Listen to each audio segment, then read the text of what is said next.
Time now to dig into some of the big stories of the week with the Inside Utah Politics panel. This week we have Salt Lake City Councilwoman Amy Fowler and Salt Lake County Councilwoman Amy Winder-Newton. Ladies, welcome to the show. Glad to have you with us. Thank you. Thank you. I didn't really think this one through. I can't refer to you as Amy. I can't refer to you as Councilwoman, so we're just going to have to navigate this one way or other. We'll see how it works out. Just point to us. Okay. We'll figure it out. Sounds good.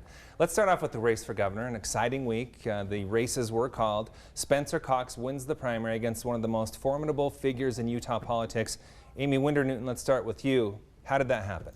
You know, plain and simple, Spencer Cox had the best grassroots campaign. I mean, everything from visiting all 248 cities and towns to running a very positive race. I mean, you saw lots of shots being thrown, and yet Cox stayed very positive, didn't take shots at his opponents.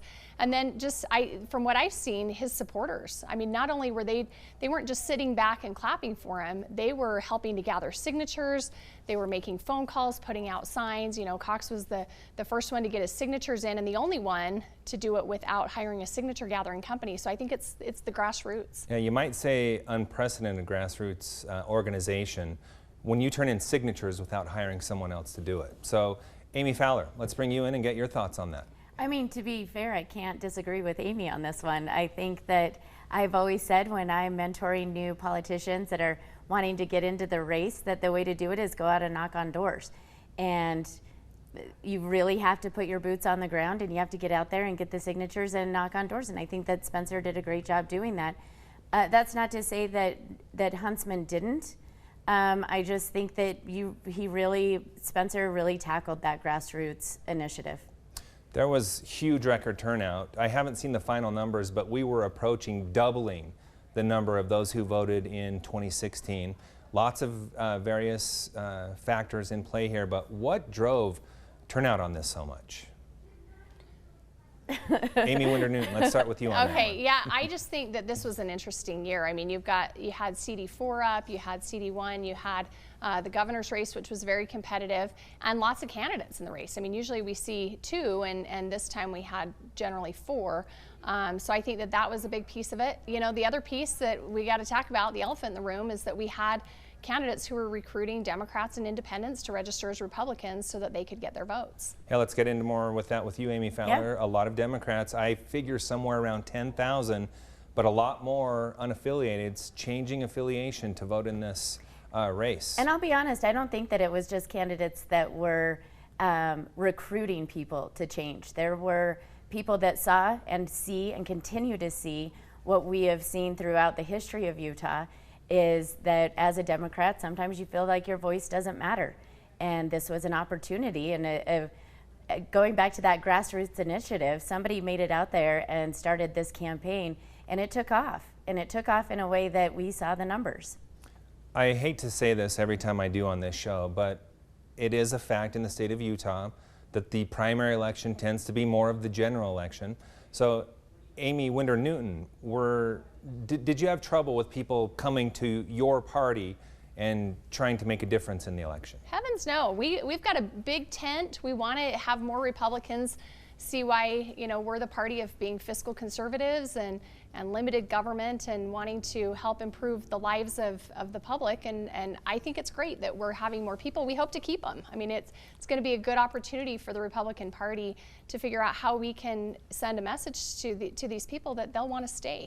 Okay, based on what we are just talking about, let's look ahead to November. Spencer Cox versus Chris Peterson. Chris Peterson, Democrats are looking at him as a very sharp candidate. Amy Fowler, how do you handicap the race moving forward to the general? That's a really good question. I don't know that I have a good answer about that. I know Chris, he was one of my law professors. I think he's a great guy, and I think that he has a chance. And I think that we will see what happens with the voters that did go over. You know, I think there's kind of this catch-22 with having so many voters going over to the Republican Party, is that now where do you stand, and what are you going to do at this point? I think that Chris has a good chance and a long road ahead of him. Excuse me. Amy Winder-Newton, we heard Spencer Cox during the week say he can't take this for granted. So how does he need to move forward? Well, I think this is Cox's race. He's going to run away with this. I'm sure Chris Peterson's a nice guy. But Spencer appeals not only to conservatives, but even some of the moderates. And I think that he will do very well in this race. I don't think it's going to be a close contest at all. All right. Amy Fowler, anything you want to say on that before we move on? No, I mean, we'll see what happens in November. Let's move on to the 4th District. That's the only seat right now that's held by a Democrat in Utah. Ben McAdams versus Burgess Owens. Amy Fowler, start off with that one. How do you see that one playing out? You know, I think that Ben has a really great chance. He has proven himself as a congressman over the last couple of years. He's proven himself to his constituents, to his district, and I think that even though we have a very conservative person in Burgess Owens, Ben has shown himself as a moderate, and he's shown himself that he can get the work done. And I think that that's what people want to see right now. And so I think Ben's got this. Amy Winter-Newton, Ben does have good approval ratings in the district. It's known as a more moderate district. Burgess Owens is a more conservative candidate. Is he the best person to represent the party moving into November? I think Burgess is going to do a great job representing the party. I think he's got a great chance to beat McAdams. I fully expect that this is going to absolutely be the top race, the race to watch in our state. But I think Burgess can win this. And, you know, he's got a great story. His background is fascinating. He's got good ideas. He is going to need to show those moderates and the independents in that district some of the other things that they care about as well, and that he's in tune there. And so, you know, he's going to have some work there. But I do think he absolutely can win this. McAdams now has a record that Burgess is going to be able to scrutinize.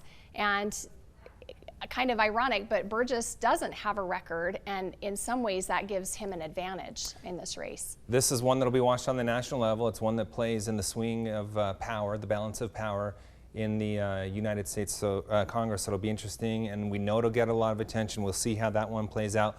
Let's move on to the mask mandate. Your assessment of how it's working. Amy Fowler, let's go ahead and start with you on that. You're going to put on the mask for this little part of the conversation. Yes, I'm all about the mask mandate. My mom made this, by the way. Very nice. No, I think that the mask mandate right now in Salt Lake County, and I appreciate the governor for allowing counties to do what we and cities, local government officials, to do what we felt was the right thing to do. For me, we keep seeing an increase in cases, and we need to take the measures to keep our people safe and to keep our residents safe. It is a mask mandate. I see that people are abiding by it. As much as sometimes they don't like it, and to be fair, sometimes I forget, and I'm okay with a friendly reminder, and we need to be holding each other accountable for keeping each other safe. So I would definitely say since the mandate, I've seen more people in my circle, of course, wear them as well, but I've seen people who still aren't. Amy Winter-Newton, do you believe it's working?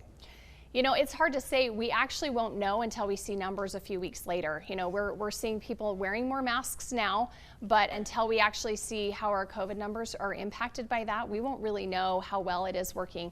You know, I think that Governor Herbert's going to honor what he's been doing with local control, which is letting counties make those decisions for themselves and be a partner in that decision making. And I think that's the right call. You know, we have some of our rural counties who don't have the COVID cases, and so to require masks there may not make as much sense. And so I think that's my guess, is the governor's going to default to his local control position, where he's able to give those local communities a say in this matter. We saw the Hospital Association come out and encourage him to do a statewide ban. Amy Fowler, one quick thought from you. Did it bother you at all that you had to go to the governor to get permission, so to speak, to enact a ban? Actually, that would be the county, but does that bother you? I'm a Democrat in Utah. I'm used to going to higher places to get permission for things. But, you know, I think that the lucky thing is that we have a good relationship with the governor right now. And he recognizes that we in Salt Lake County, Salt Lake City and Salt Lake County, we carry the burden of the majority of our residents, the majority of the healthcare, and we need to maybe sometimes step out a little bit further than everybody else. Okay. Ladies, great conversation. Appreciate your time. Thanks so much for being with us today. Thank you.